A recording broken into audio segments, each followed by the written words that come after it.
చూస్ country delight, live better. ఇప్పుడే country delight app ని download చేసుకోండి. గత కొంతకాలంగా మావోలకు వరుసగా ఎదురు దెబ్బలు తాకుతున్నాయి.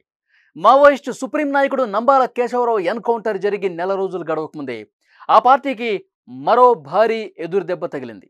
ఇటీవల బీజాపూర్ జిల్లాలో జరిగిన ఎన్కౌంటర్లో పార్టీ కేంద్ర కమిటీ సభ్యుడు తెంటు వెంకట లక్ష్మీ నరసింహాచలం ఎలియాస్ సుధాకర్ మృతి చెందారు. గత 2 నెలల క్రితం రంపచోడవరం నియోజకవర్గం కొయ్యూరు మండలం సరిహద్దు అటవీ ప్రాంతంలో జరిగిన ఈ ఎన్కౌంటర్లో 2 మావోయిస్టులు మృతి చెందారు. ఈ ఘటన మరొక ముందే మరొక భారీ ఎన్కౌంటర్ జరిగింది. ఈ ఘటనలో 3 మావోయిస్టు నేతలు మృతి చెందారు. చనిపోయిన కీలక నేతలు ఎవరు? ఈ ఎన్కౌంటర్ అసలు ఏ విధంగా జరిగింది? ఈ స్టోరీలో చూద్దాం.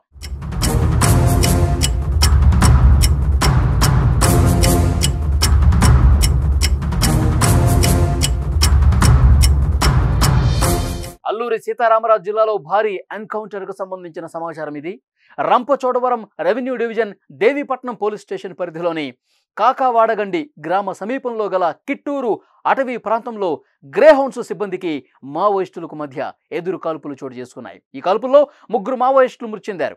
మృతులు జోనల్ కమిటీ సభ్యులు గాజర్ల రవి ఎలియాస్, ఉదయ్, అరుణ, అంజుగా గుర్తించారు. వీరిలో ఇటీవల ఎన్కౌంటర్ లో మరణించిన చలపతిరావు భార్య అరుణ కూడా ఉన్నారు. ఎన్కౌంటర్ జరిగిన ప్రదేశంలో 3 మృతదేహాలతో పాటు 3 AK-47 తుపాకీలను పోలీసులు స్వాధీనపరుచుకున్నారు. గతంలో ఈ 3 మావోయిస్టులపై భారీ నజరానా ఉంది.